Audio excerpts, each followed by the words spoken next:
And in this hour, I want to focus on you and your love lives and everybody else's love lives. Let's be busybodies and figure out what is right is really the question. You know, the most common question I get is really some version of, am I normal?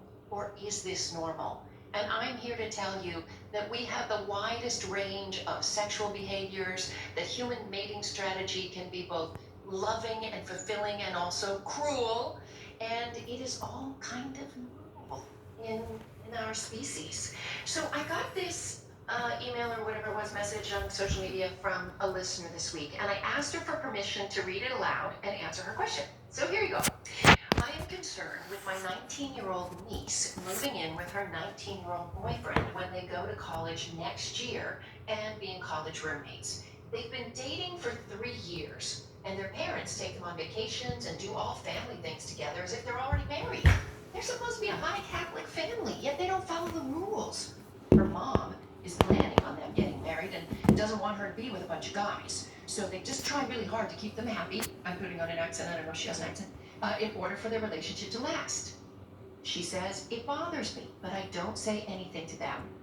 I think they can be in a relationship, but I also feel they would both benefit from living on their own, focusing on school, their future career, supporting each other, and finding out who they really are instead of jumping into a serious move like this. I get that they could be together a lot and have sleepovers, but that's different than actually living with someone and being bound to them while you're going to college. Maybe I'm wrong, but it seems like a bad idea to me. And if they really love each other, they will still be there for each other after graduation. I'm kind of upset about this, blah, blah, blah. Of course, I don't want her to get hurt, but I also want her to enjoy life, blah, blah, blah. Okay, so we got the gist of it. So here's what we have. We have a clash of generations, but also concern that she's, this 19-year-old girl is being somewhat controlled by her mother. So her mother's worried about promiscuity and her eggs getting out there and, maybe a pregnancy or whatever. So she's trying to encourage this relationship so they'll stay together. And then there's the aunt who's kind of like, she needs to live a little bit, don't you think? This is like jumping right into it. I mean, they might break up. This seems so early for all of this. It's their first big relationship, and they've already spent their teenage years together, right? So I'm going to tell you a story. When I was 20 years old, I moved in with my college boyfriend. Really, to spend more time with him and to save money. It wasn't even like we were on any path to marriage. My mother, being very Catholic though, stopped talking to me. She was so mad that I would do this against her beliefs. So here I was, just 20, like this niece is 19.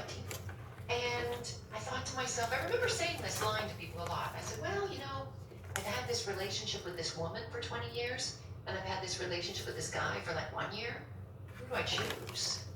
And I was really talking about losing my secure base and my lifeline to my primary attachment figure, my mother. So I pressured him, and he proposed. And then my mother whipped up a big white Catholic wedding. And I remember getting ready into my wedding gown, and believe me, I was drinking the Kool-Aid too. I took 2 months off work and designed and sewed 1 wedding dress, 8 bridesmaid dresses, 2 flower girl dresses. Yeah, I did all flower arrangements. I made my own flippin' wedding cake. Okay, it was like a home style thing.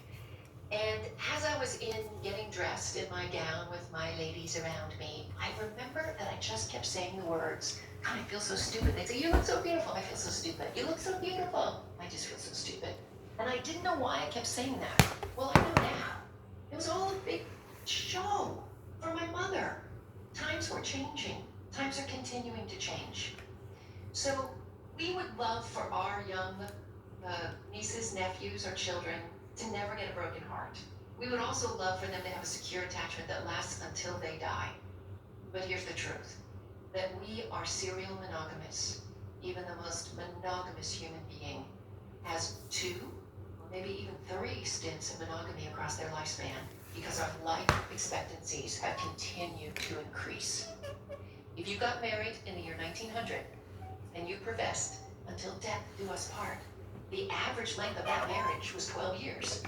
If you got married in 1990 and you professed till death do us part, the average length of that marriage was 12 years.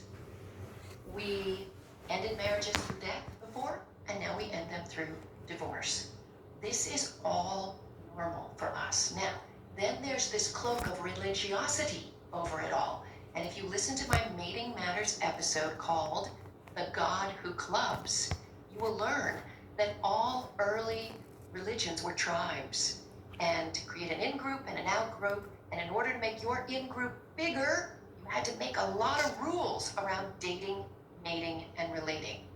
As this listener says, they're supposed to be a high Catholic family, yet they don't follow the rules. Who made up these rules? Mostly men trying to control women's fertility. So the answer is this.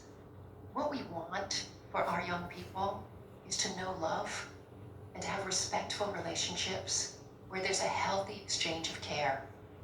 And if these two have learned to love each other during these 3 years, then why not continue it until it's over? There's a very, very good chance that a relationship these days that started at the age of 16 is not going to go until death.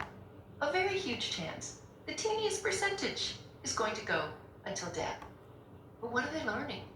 They're learning how to have a healthy relationship right here and right now. And what they don't need are they're young, all the conflicting messages of parents and relatives. They need to learn to just respect each other and support each other. And when the breakup happens, that's when Auntie can step in and Mommy can step in and not say, I told you so, but bid the arms to say, wow, you had great love. You will find that great love again in your life. Because that's what happens to all of us. We are all ultimately serial monogamous. And every relationship is a gymnasium for our minds. The fact that this young couple has stayed together for 3 years early in life tells me that they both have a secure attachment style and that they will be able to eventually find another love and maybe raise a family with them. Or they may stay together. We don't know. But we don't need to put all this pressure on them. Let them be kids. Let them be in love. And let them support each other, especially if they're going away to college and they have nobody else.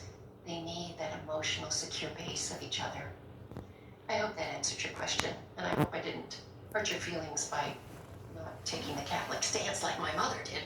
All right. Oh, by the way, I was divorced by the time I got out of college. There you go. Lasted all of 3 years. Spent all that time and money on it. Alrighty. When we come back, divorce rates in America are soaring during COVID. I have an expert to help us sort out what's going on. You are listening to the Dr. Wendy Walsh Show on KFI AM 640. Paulette Stefanian's got the news for us.